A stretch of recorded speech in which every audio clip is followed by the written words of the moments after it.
Hello everybody, hope they are good. Yesterday's FOMC meeting was quite entertaining.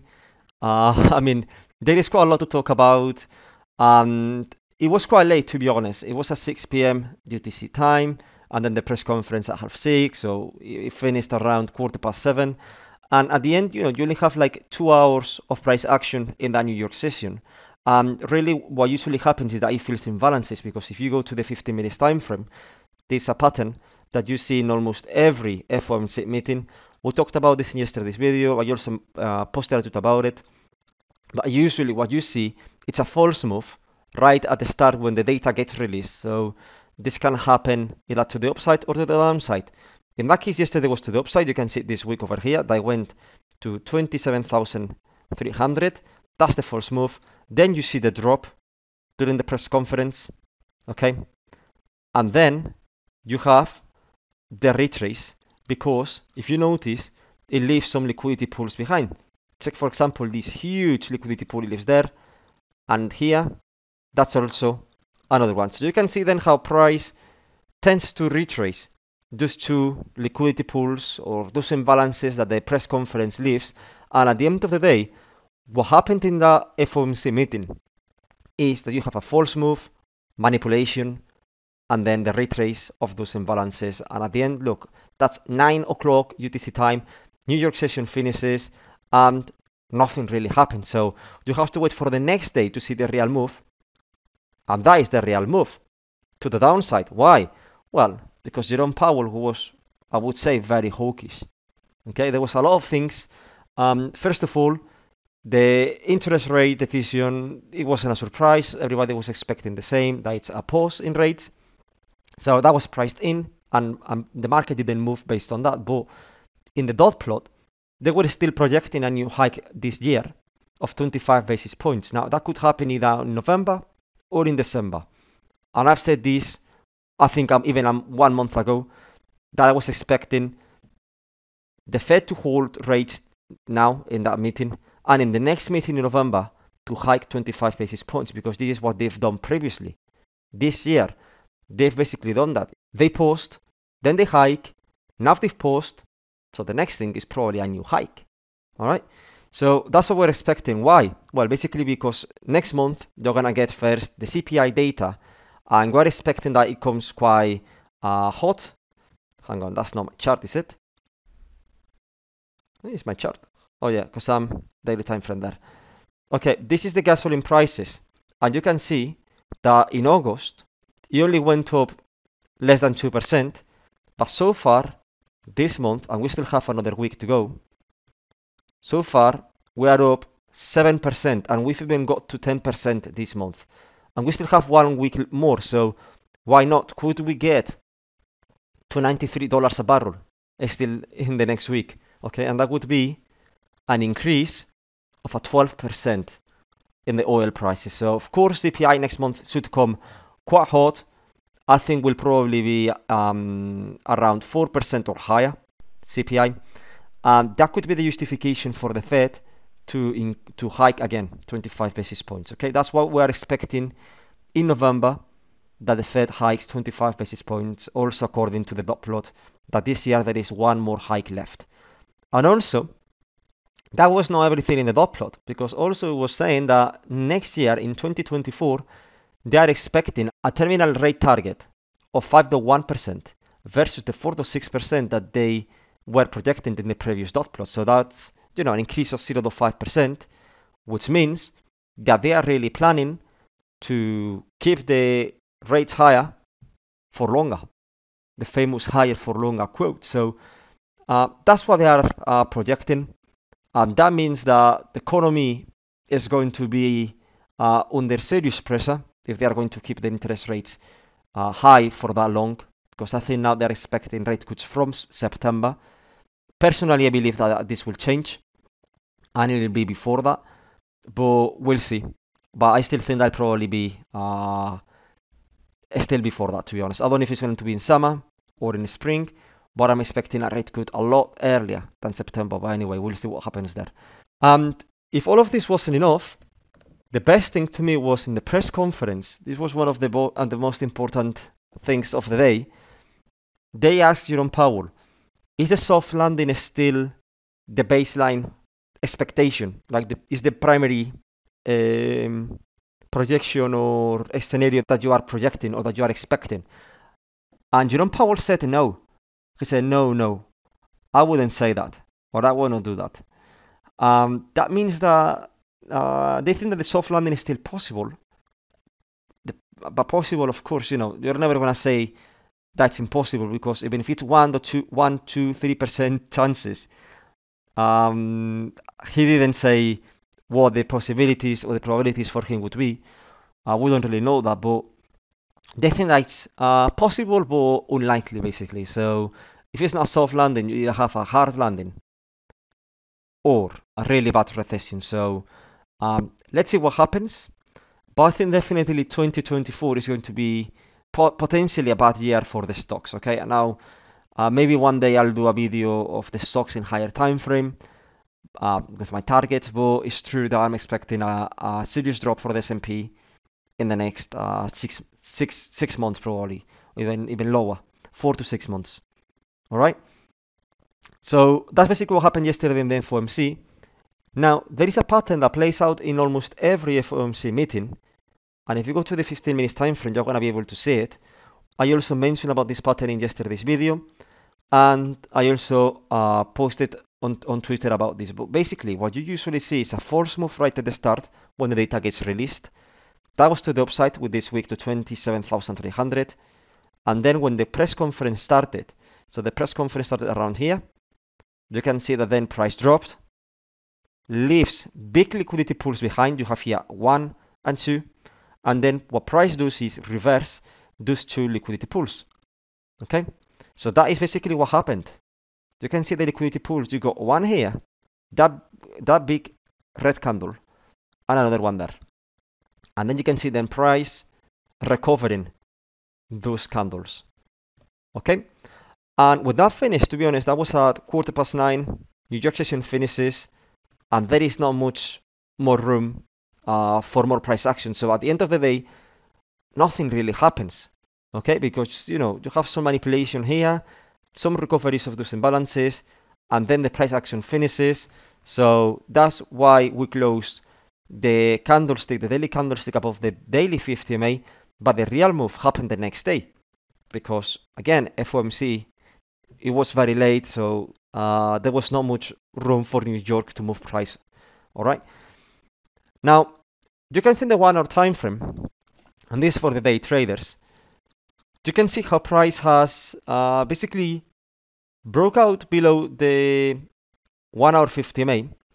So here you have some kind of imbalances also. Okay, you have this liquidity pool here, and you could even say this candle here, but I'm only going to mention this big red candle. Okay, so that's the liquidity pool in the chart. Now, if you go to check what the sessions did, and we go to the 15 minutes time frame,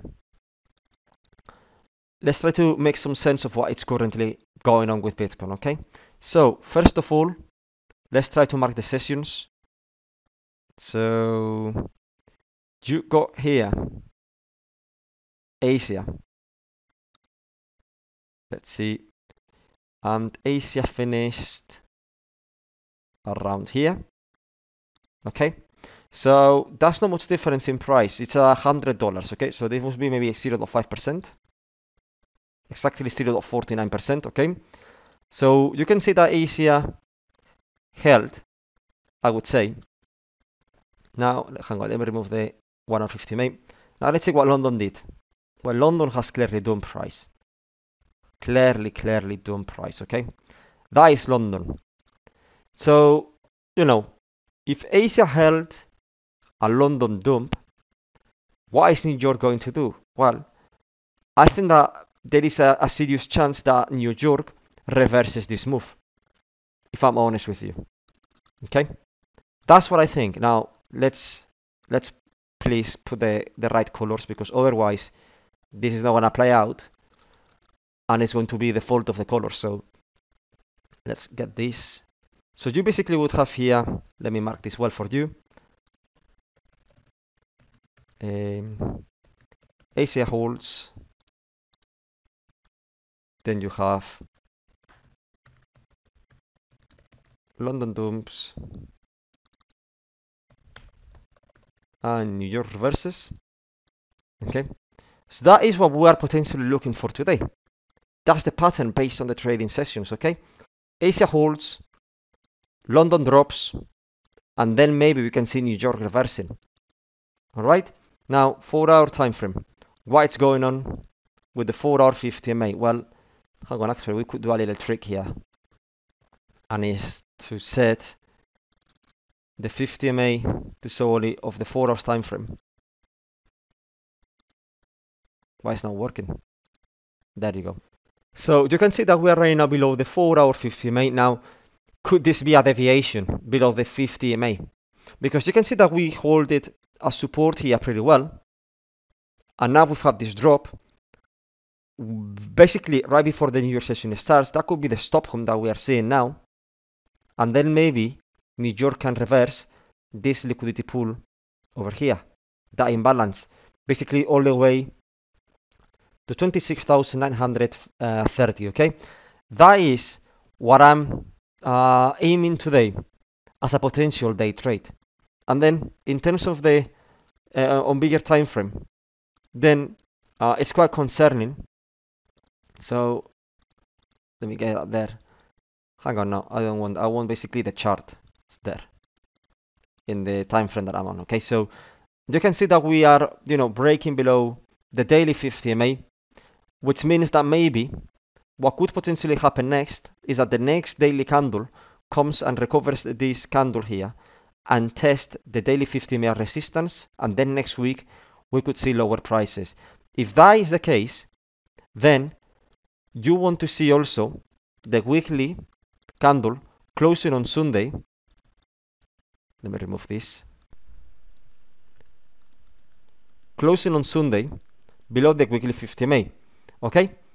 If we get those two things, both the daily candles below the 50 MA and the weekly candle below the 50 MA, next week we are going to favor shorts. Okay? And I want that to be clear. It doesn't make any sense to open longs below resistance. Okay? So that's what I'm telling you. If we can close the weekly candle below the 50 MA and also several daily candles below the 50 MA and the mid-range, then it's likely that we visit again the range lows next week. Okay, so that's pretty much everything that I'm looking in the charts. And now I would like to go to high block capital and check the liquidations. Let's check the liquidation levels first. I usually do this first, the liquidation levels, and then I go into the heat map, because sometimes the liquidation levels can give you a big clue of what might be going on with the delta.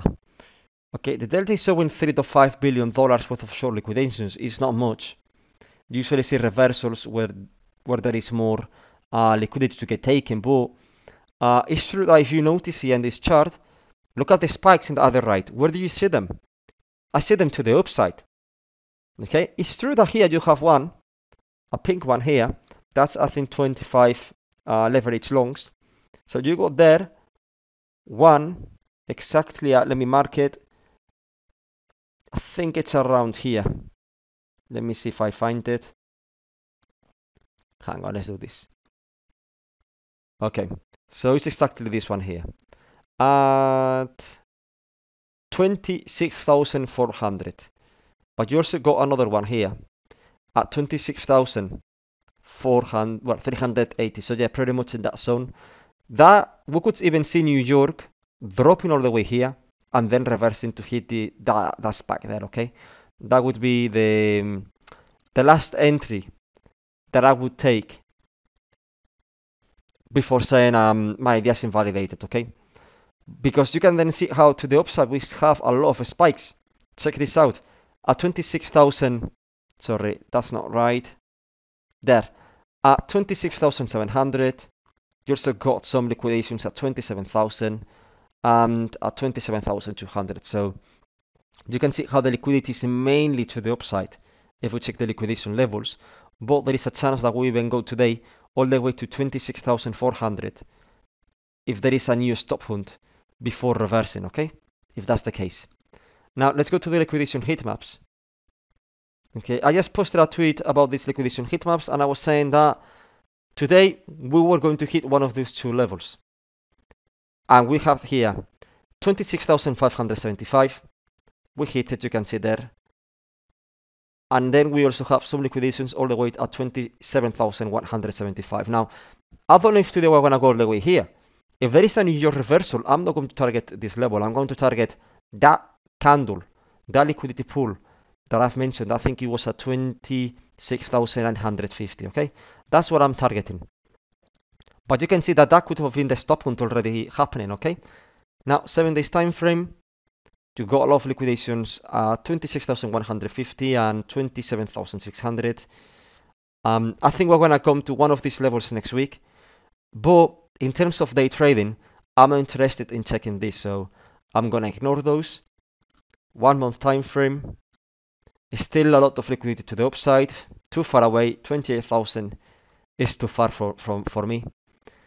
And in the 3 months time frame, around 23,400, 23,600. So again, in the midterm or in the higher time frame, I'm still expecting this level to get hit. Okay, now in how long? How long could it take until we hit this level? I don't think it's gonna take less than 2 weeks, if I'm honest with you. So you're not gonna hear me talking about this level next week, but maybe in 2-3 weeks we might be approaching to this level. Okay, that's what I think. Unless if we start to go into the range highs, 28,000, and then who knows, we might even break high and go again to 31k or 32k, who knows. But so far, this is what I'm saying. This is a range, guys. We are right now at the mid-range. Let's see how we close the candle this week. But if we close again below the 50 MA, then I believe that there is a higher chance that we go again to 25,000, where the range lows are. And anytime that you visit the range lows, there is a possibility that you have a breakout to the downside and you come to this zone. Okay, but again, don't worry. I'm not saying this target to get hit in the very short term. We might still take 2-3 weeks, who knows, maybe even a couple of months, okay? But that's basically everything that I'm seeing in the chart, guys. We don't have really more news announcements this week. We've only had the FOMC, so at the end it has really been a quiet week, I would say, because Monday, Tuesday we had nothing.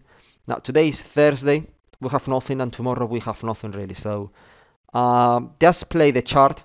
Don't worry about news announcements, and focus on the chart and risk management. Okay, so thank you so much, guys, for watching. Let's hope that New York can print that reversal, hopefully, and I'll see you soon.